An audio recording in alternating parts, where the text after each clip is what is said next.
Radio Pays. C'est une première en Guyane, une première édition pour le Festival international du film documentaire de Guyane, Les Révoltés du Monde, qui commencera ce festival la semaine prochaine. Ce sera du 26 au 28 mai au cinéma, notamment l'Eldorado de Cayenne, avec comme fil conducteur entre les 10 films qui seront présentés un même thème, celui de la lutte, des luttes plutôt sociales, économiques ou même culturelles à plusieurs endroits du monde et majoritairement en Amérique du Sud. Pour en parler, nous sommes ce matin avec vous, Aurélie Barthes. Bonjour. Bonjour. Merci beaucoup d'avoir accepté notre invitation. Vous êtes chargée de communication pour le Festival international du film documentaire de Guyane. On va commencer déjà par dire quelques mots sur ce festival. Première édition, je l'ai dit, cette année en Guyane, parce que l'association dont vous faites partie, l'association Les Révoltés de l'Histoire Protea, propose déjà depuis plusieurs années maintenant des festivals de documentaires en métropole, mais aussi en Martinique et à la Réunion. Pourquoi débarquer cette année comme ça en Guyane ?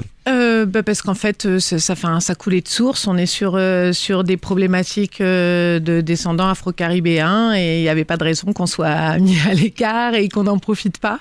Donc voilà, je pense qu'il y a un besoin aussi de découvrir ces sujets-là, d'offrir à la population cette possibilité d'offres culturelles en fait, tout simplement. Donc oui, l'idée de la Guyane n'est pas sortie du chapeau, mais pour le coup, elle s'imposait totalement. Ça fait longtemps que l'idée était en préparation, on va dire en gestation. Bien sûr, mais il y a eu le Covid, comme pour tout le monde. Donc voilà, ça aurait dû se faire déjà au moins l'an dernier. Et puis on n'avait pas la possibilité, donc il y avait trop d'incertitudes. On a préféré laisser passer la tempête et puis tout mettre en place au moment opportun. Histoire de clarifier, parce que dès qu'on parle de festival de documentaire en Guyane, on pense évidemment au FIFAC. Oui. C'est bien deux festivals différents. Complètement différents, qui n'ont strictement rien à voir. Qui sont deux entités totalement différentes, qui sont vraiment absolument pas liées. Là, nous, c'est vraiment sur une ligne éditoriale qui est bien précise, qui est La Révolte, sur du film documentaire. Donc on est sur deux propositions et deux offres totalement différentes qui ne sont absolument pas liées. D'ailleurs, révolte, ça peut paraître un petit peu plus flou, d'autant qu'on a parlé de révolte sociale, culturelle, environnementale, raciale. Il y a beaucoup de genres de révolte. Il y a beaucoup de genres, mais au final, c'est très compliqué de choisir un film en ligne éditoriale avec cette thématique-là. C'est très large, c'est vrai. C'est très large, mais au final, donc on a voulu, nous, parce qu'il y a une équipe Guyane derrière tout ça, l'équipe Guyane a voulu quand même s'approprier des choses, surtout pour la première édition. Et c'est vrai qu'on a rencontré cette problématique-là sur des films guyanais ou des œuvres qui sont en train de sortir pour cette thématique de la révolte. Donc du coup, ça nous permettra peut-être d'ouvrir pour les années prochaines aux réalisateurs qui auront envie d'attaquer cette ligne éditoriale. Est-ce que vous auriez des exemples concrets, du coup, on va dire, de révolte qu'on va voir dans les films, du coup, qui vont être projetés à partir de la semaine prochaine ? Sans trop en dire, parce qu'autrement, on va pas faire tous les synopsis, mais on va passer de la révolte écologique, qui est quelque chose un sujet quand même qui est bien connu chez nous, bien connu chez nos voisins, qu'ils soient brésiliens ou antillais, donc avec différentes problématiques, ou même au Chili, parce que Arica est un film qui se passe au Chili, donc avec des problématiques pétrolières dessus. On va avoir des thématiques de révolte, comme Marcus Garvey, où on est quand même sur quelque chose de fort, de lourd, avec un travail de recherche énorme derrière, parce qu'un film documentaire, c'est une réalisation. C'est une histoire racontée, mais avant de raconter cette histoire, il y a un travail de recherche de fou, en fait, réellement. C'est vrai qu'on le dit peut-être pas assez dès qu'on parle de cinéma et de fiction. Tout le monde sait qu'un film, c'est long à produire et à réaliser. Un film documentaire, c'est la même chose. Ça demande un temps de travail qui est considérable. Et puis un temps de recherche, parce que réellement, la fiction doit être juste, entre guillemets, visuelle, mais l'histoire ne doit pas être changée. Et quand un réalisateur de film documentaire se met à travailler un sujet, je pense qu'il est réellement attendu au tournant derrière.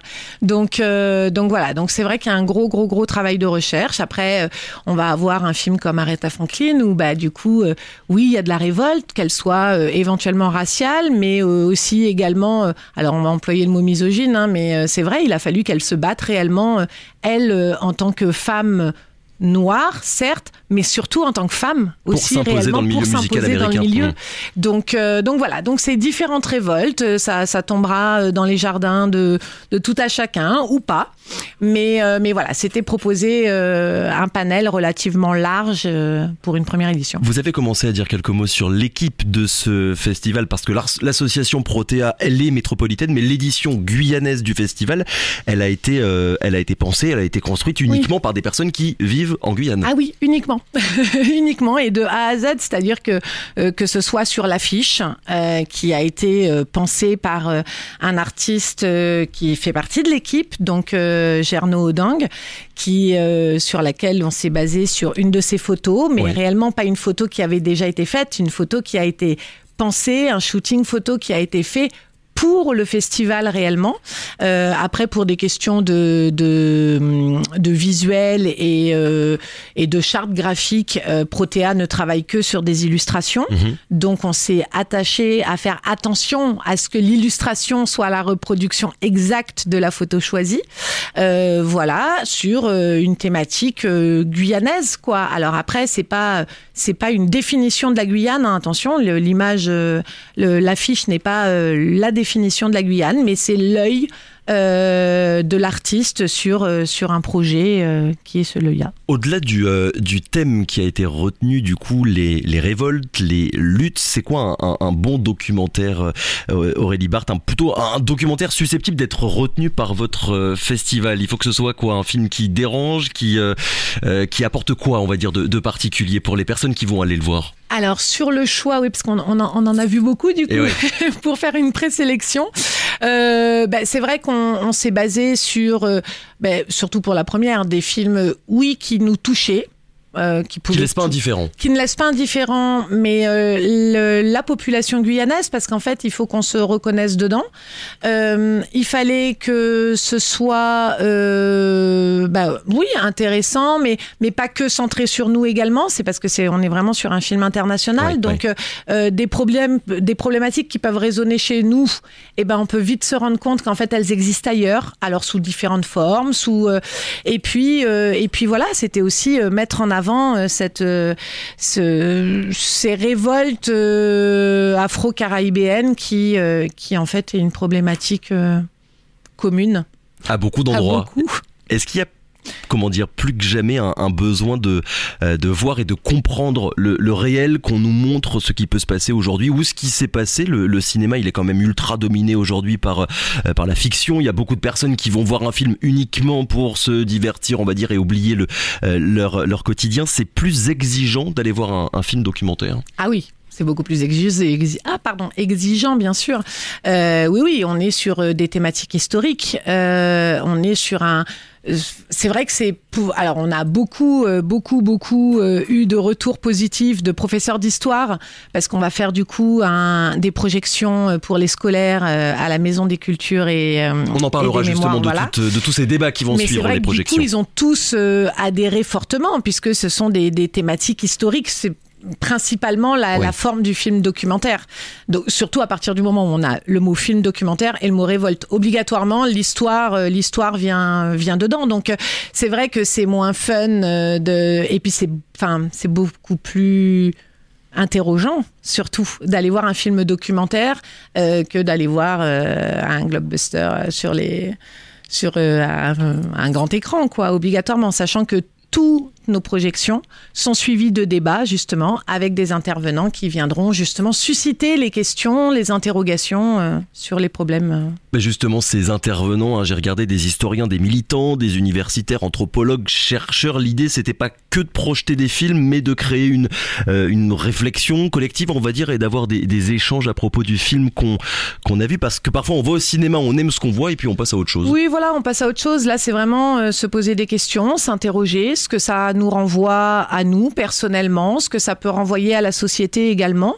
Et je pense que c'était vraiment très très très important pour nous. Enfin, c'est quelque chose sur lequel on n'aurait pas fait d'impasse. C'était vraiment les débats avec des intervenants locaux qui maîtrisent ces problématiques-là, qui ont un point de vue, qui seront là pour débattre de leur point de vue, débattre du point de vue éventuellement de la réalisation, parce que peut-être que tout le monde n'aura pas cet œil-là. Enfin voilà, donc c'est réellement sur un débat, sur expliquer, sur échanger et se questionner. En fait, oui, parce qu'un documentaire, excusez-moi de vous couper, ça n'est pas que de la pédagogie, il n'y a pas qu'un message, il y a aussi un regard qui est propre au réalisateur d'un documentaire en particulier. Exactement, il a un regard propre. Alors c'est vrai que on n'a pas eu la chance, mais il nous a fait un petit message qui était adorable et on garde dans les tablettes pour les prochaines éditions. Mais le réalisateur de Sankara, qui était sur le festival en Martinique, aurait adoré venir justement parler de son bébé, parce que réellement c'est un bébé qu'il porte et même après. Donc voilà. Donc là c'est vrai qu'il n'a pas pu venir, mais c'est vrai que ça sera des possibilités sur les prochaines éditions d'avoir les réalisateurs des films qu'on aura nous sélectionnés. Pour les projections, on l'a dit, elles auront lieu majoritairement à l'Eldorado, mais il y en aura aussi avec des scolaires et même au centre pénitentiaire de Rémire. Exactement. Donc pour faire un festival hors les murs en fait, en quelque sorte. Alors on a essayé d'élargir réellement. Donc c'est vrai que les scolaires vont avoir des projections débats également, suivies de débats. Donc eux, ce sont des films qui ont été sélectionnés avec l'aval du rectorat. Donc sur une thématique qui est l'esclavage. 5 films, 5 projections. Et puis, donc, ce sera à la Maison des Cultures et des Mémoires à Rémire-Montjoly. Et également, en parallèle, le vendredi 27, nous aurons 2 projections. Une projection dans le quartier hommes et une projection dans le quartier femmes du centre pénitentiaire, avec également des débats. On a fait très attention dans le choix et dans les propositions pour le centre pénitentiaire de proposer des films qui étaient en compétition et pas en marge. D'accord. Réellement, le choix a été fait d'intégrer finalement totalement les prisonniers dans le festival. Et pas de ne pas proposer d'autres films, comme là on a proposé par exemple pour les scolaires, puisqu'il y a une ligne de programme scolaire à tenir. Donc voilà, mais eux de leur proposer réellement les films qui pouvaient être en compétition. Ça a été facile de monter ce partenariat, on pourrait dire, avec le centre pénitentiaire ? Alors vraiment, ça n'a pas été très compliqué du tout. On a proposé le projet, on a expliqué le but du jeu. Je pense que la démarche, elle est saine et puis complètement intégrante, quoi. C'est de ne pas les laisser en marge. Si on peut si de temps en temps on peut faire des choses qui peuvent impacter la révolte, je pense que c'est aussi quelque chose qu'ils peuvent connaître. Donc ça pouvait faire sens. Aurélie Barthes, on a parlé d'Amérique du Sud, des États-Unis, d'Afrique aussi. Il y a 8 films en compétition, mais il y en a 2 qui sont hors compétition et qui concernent uniquement, on va dire, la Guyane. Alors voilà. Et l'Amazonie plus généralement. Parce qu'en fait, le film l'Amazonie est basé, est tourné au Brésil, mais ce sont des problématiques amérindiennes, par exemple, qu'on a voulu mettre en avant. On voulait vraiment ce hors compétition. On aurait aimé avoir des films guyanais en compétition, mais comme je vous disais, la ligne éditoriale est compliquée. On est sur du film documentaire, donc les courts-métrages, c'est pareil, on rentrait pas dedans. Donc voilà, donc c'est vrai qu'on a décidé de partir sur cette ligne hors compétition qui était sur les problématiques amérindiennes. Et on a la chance d'avoir le film Camopi-One en avant-première, qui pour le coup est tourné en Guyane, chez nous, voilà. Il y aura une deuxième édition, c'est déjà acté ou bien ça va dépendre du succès que vous allez rencontrer la semaine prochaine ? Alors en vrai, dans notre tête, c'est plus qu'acté. Alors c'est sûr que si on se loupe, peut-être qu'on réfléchira à 2 fois, mais il n'y a aucune raison.